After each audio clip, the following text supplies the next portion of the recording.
et de dire aux acteurs politiques, faites attention, parce que nous ne sommes pas seuls sur la scène. Et si les politiques ne sont pas capables de s'entendre sur l'essentiel, d'autres forces organisées le feront à leur place.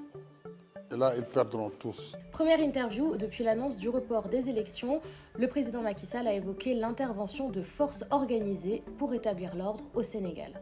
Pour beaucoup, les paroles de Macky Sall évoquent sans aucun doute une prise du pouvoir par l'armée et met la pression sur une partie de l'opposition qui n'est toujours pas disposée à aller au dialogue. Si un coup d'État militaire survenait au Sénégal, quelles en seraient les conséquences pour le pays? Tout de suite, l'essentiel. Tout d'abord, il est important de rappeler que le Sénégal est considéré comme l'un des pays les plus stables d'Afrique de l'Ouest, avec un héritage démocratique solide. Après un coup d'État par l'armée, le pouvoir exécutif est assumé par les dirigeants militaires. Un conseil militaire ou une junte peut être établi pour diriger le pays, souvent en remplacement des institutions gouvernementales civiles existantes. Dans de nombreux cas, les institutions démocratiques telles que le Parlement, les partis politiques et les médias peuvent être suspendues ou soumises à un contrôle strict. Les libertés civiques et les droits de l'homme peuvent également être restreints. Ce jour, 19 août 2020, toutes les frontières aériennes et terrestres sont fermées jusqu'à nouvel ordre. Un couvre-feu est instauré de 21h à 5h du matin jusqu'à nouvel ordre.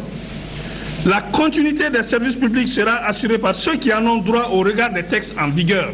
Dans certains cas, des élections peuvent être promises par les dirigeants militaires pour rétablir un gouvernement civil, bien que la crédibilité et l'équité de ces élections puissent être remises en cause. Sur la scène internationale, un coup d'État au Sénégal enverrait un signal inquiétant à l'ensemble de la région.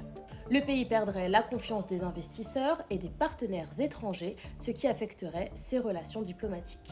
Les pays étrangers et les organisations internationales pourraient condamner le coup d'État et imposer des sanctions économiques et diplomatiques. Vendredi 9 février, plusieurs manifestations se sont tenues sur l'ensemble du territoire.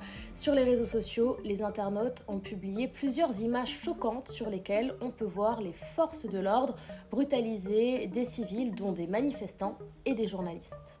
Au total, on dénombre au moins 3 morts.